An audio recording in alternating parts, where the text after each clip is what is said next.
akkamitti abaluu wareegama akkamitti wareegamuun qabu biyya seenaa qabdu qabna feenaan kotunu daawwadhu dalloomanaan jira sahabadhaasu hangaduma viidiyoo keenyaatti turaatii daawwadhaa sagalee dhageeffadhaa isiniin jenna kanaafuu waan ta'eef waliin ilaalaa waliif jajjabinna waliif hawwina rabbiin warra jannataa isaan haa godhu isaa miti haa caaluu hundeessaa dhabnee goota caalu hedduudha dhabnee garuu kan akka isaaf haa caalu takkaan garree dhugaan dhokatee fi laal dhugaan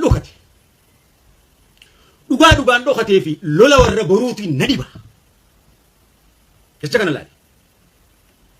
dhugaan dhokatee fi lola warra boruutiin na dhiba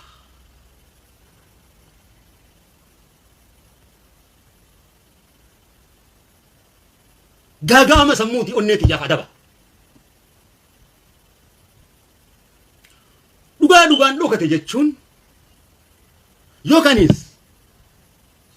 dhugaa sobaan dhokate bilisa baasuu dandeessa ifa baasuu dandeessa dhugaan dhoyise garuu ifa baasuun si rakkisa dhugaa dhoyise haqatu haqa dhoyisa waan ta'eef kun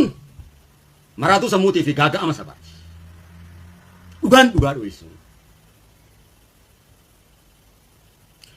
dhugaan dhoyisuu tanaatu lola warra boruu kana mirkansa lolli warra boruun dhumu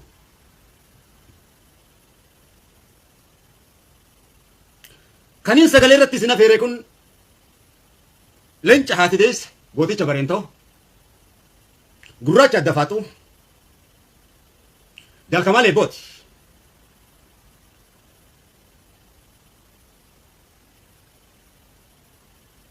hamman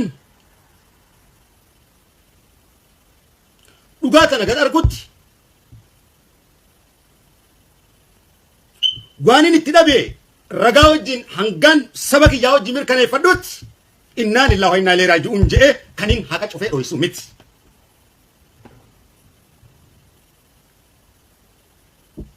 innaa lillahi wa innaa ilaihi raaji'uun jechuudhaaf waanin itti dhabe san beekuudhaan qaba beeketis awwaallachuudhaan qaba innaa lillahi wa innaa ilaihi raaji'uun hundi keenyaa uduunee jirra waan ta'eef hunduma keenyaafuu ni mala jechuudha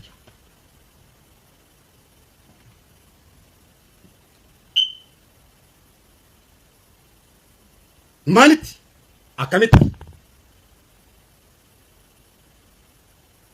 ragaa isaatii wajjin dhiyaachuu qaba lola warra boruutii fi dhugaan dhoysu hin fudhadhuun siin yookaan saban fudhachiisu yookaan dargaggoo shamarran ittiin dammeessu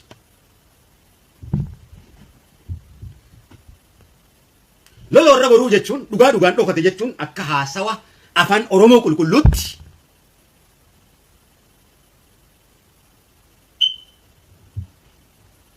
boruun kun maal isiniin jaaseetan lola warra boruu laal dhugaan dhokate kun maal jechuu ati dhugaadha jetta garuu inni kun dhugaan kun dhugaa dhoysaa jira sobaa miti ka dhugaa dhoysaa jiru dhugaatu dhugaa dhoysaa jira barri sobni dhugaa dhoysu dabree jira obboleeyyan kiyyaa wanni ka dhugaa dhoysuudhaa badduudhaa addunyaa tana gubbaarra azaabni isii caalee jiru boruu kanatu maal siin jaaseeta sitti dhufe lola warra boruu yaa kadiir keenya boruutu jaabe ati qabsoo oromoo tanaaf duutee dhabamtee maraattee namaa gadi taatee silaa gaasabni ati qabsooytuuf kuni waa takka waan ati jettu kana sin hubatu duraanuu rabbiin saba kanaatirraa si uume ayii silaan oromoo ta'uu baadhe jee nama rarfata boruun kun man karaara hayii lola warra boruu mee gabaabdutti gaayaa kadiir keenya dubbiin baay'atteef harratti hin fe'anii nan ja'a boruun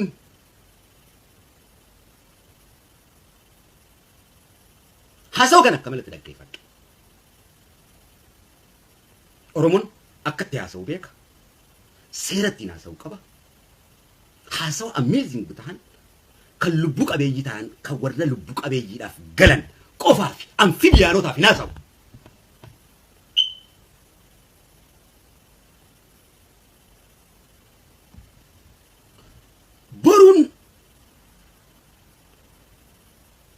amma gaa hunoo kadir keenya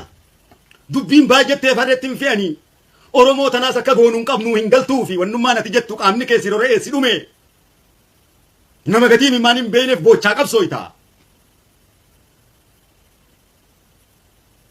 mee gabaabdumatti maaliin sii godhaa kadir keenya hangaan danda'e rakkoo ta'e natti himadhu naan ja'a boruun dhugaadhaan ana dhugaa hoggaa jajjabeessee dhugaadhaan dhugaa awwaalu lola warra boruu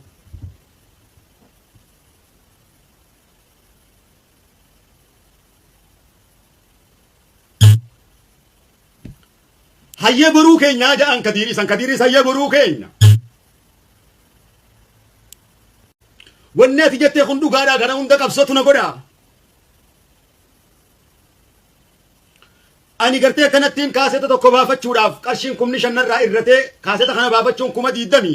10,000 harkadheetiin jira boruu keenya gaa eegaa ati na hubatte ana kadirtu ja'anii beekadhu boruudhaan lola warra boruu jeetiin dhugaan dhokate jeetiin gaffide jechuu kiyya ajandaa kana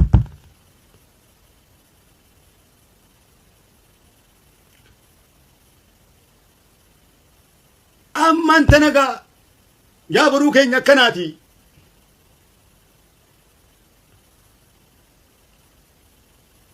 kunoo 5,000 kanatti naa dabale hoggaan jeen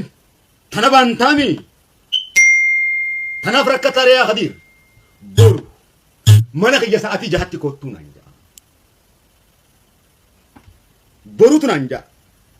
borutti jiruu na baallame amma inni waan inni arrab barbaadu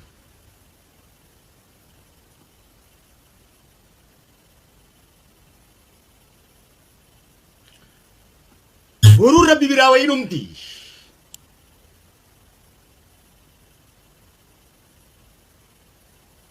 dhugaan dhugaa dhoysuutu lola boruu warra boruu kana hedduu dhiisa abadan hanga dhugaan dhugaa wala boomsinitti boruu rabbi biraan dhumtu lolli warra boruutis itti fufa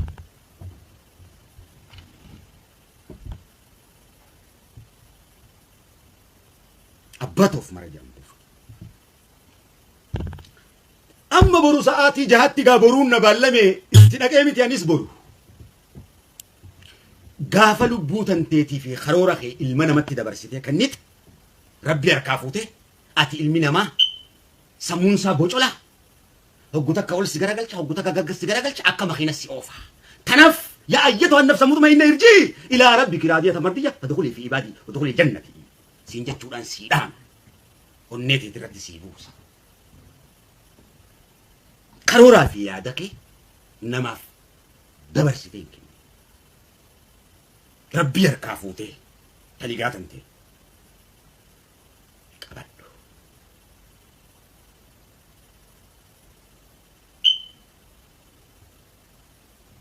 namni hoggaa tokko ta'u waan irratti tokko ta'u qaba akkanumatti tokkummaa waan ijaamu jiru walii galtee waan irratti tokkoomtu barbaachisaa tokkummaa waan ijaamu kana irratti atoggansa shanfiddee awwaraana 100 fiduu qabu atogganaa 100 hogganaa 5 ganda keetii fiddee awwaraana 100 loltuu siin hogganamu ganda kiyyaa fiduu qabu atis hoggana 5 anis hoggana 5 ta'uudhaan qaba yoo kuma taatee wareegamtanis kuma si hojii wareegamuudhaan qaba bu'aa fi faayidaa walqixa qabaachuudha qabna jechuudha mirga walqixa qabaachuudha qabna jechuudha ati gantuuta ani gantuu jaamee ati sabboonaa ta'uu hin dandeessu hoggaan mirga kiyya si gaafadhe akka arsii arsooma kiyyatti hoggaan mirga kiyya si gaafadhe dubbii warra boruutiin deebi'a dubbii dhala waan ta'eef akka arsoomina kiyyatti waan hin arsii keessaa dhabe hoggaan si gaafadhe gantummaa naan jechuun sirra hin jiraatu arsoomina kiyya hoggaan mirkansiiti oromummaadhaan mirkansa waan ta'eef arsoomina kiyya hoggaan mirkansinitti oromummaan mirkansinaatis waan taateef arsoomina kiyya mirkansa gantuu naan jechuun yookaan gaafii gantummaati naan jechuun qabdu gaafiin si gaafadheef akka arsoomina kiyyattis arsoominni kiyya oromummaadha waan ta'eef deebii quubsaa akka oromummaattis akka arsoomina kiyyattis naan